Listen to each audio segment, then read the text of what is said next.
আমি তোমাকে কতবার নিষেধ করেছি, তুমি তো আমার কথা কানেই তুললে না।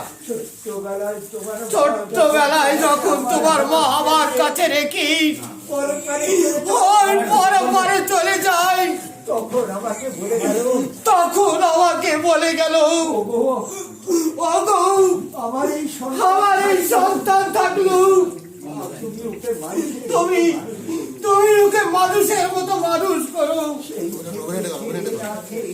সেই থেকে কে না কে আমি তোমাকে মানুষের মতো মানুষ করেছি। আর তুমি কিনা আমার কথার অবাধ্য হও।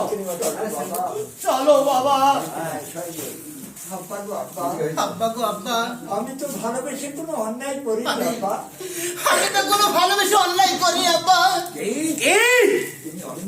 তুমি অন্যায় করনি। তুমি সামান্য একজন ভিখারির ছেলে ওই রাজার মেয়ের সাথে ভালোবাসা করতে চাও? না বাবা না, তা হয় না, হতে পারে না।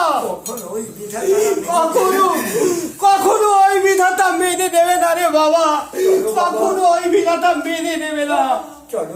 চলো বাবা, এখান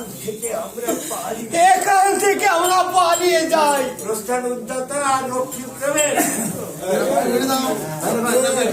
একসঙ্গে বলবে আপনি কই করবি সাপোর্ট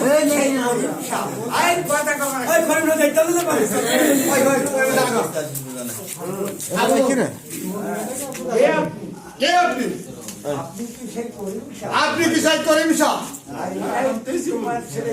আর এটাই কি তোমার ছেলে শহীদুল?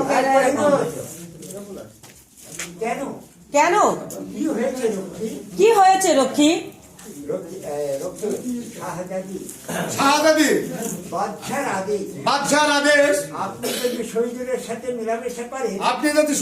মেলামেশা করেন, তবে আজই ওদেরকে রাজ্য ছেড়ে চলে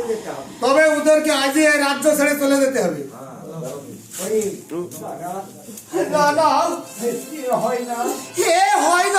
এত বড় অন্যায় আমাদের উপরে তুমি চাপিয়ে দিও না। আমি একবার কোহিনূরকে নিষেধ করেছি, সে কোনোদিনই আমার কথা শুনেনি। দয়া করে আপনি আপনাদের শাহজাদিকে ফিরিয়ে নিয়ে যান। রক্ষী, তুমি এখান থেকে চলে যাও। পিতাকে যা জবাব দিতে হয় তা আমি দেবো। ঠিক আছে শাহজাদি, আমি চলেই যাচ্ছি। এবার বলবা কিন্তু করিম শাহ, আর যেন কোনোদিন তোমাকে এই রাজ্যে না দেখি, আমার কথাটা যেন মনে থাকে, আমার এই কথাটা যেন মনে থাকে। এই তো সুন্দর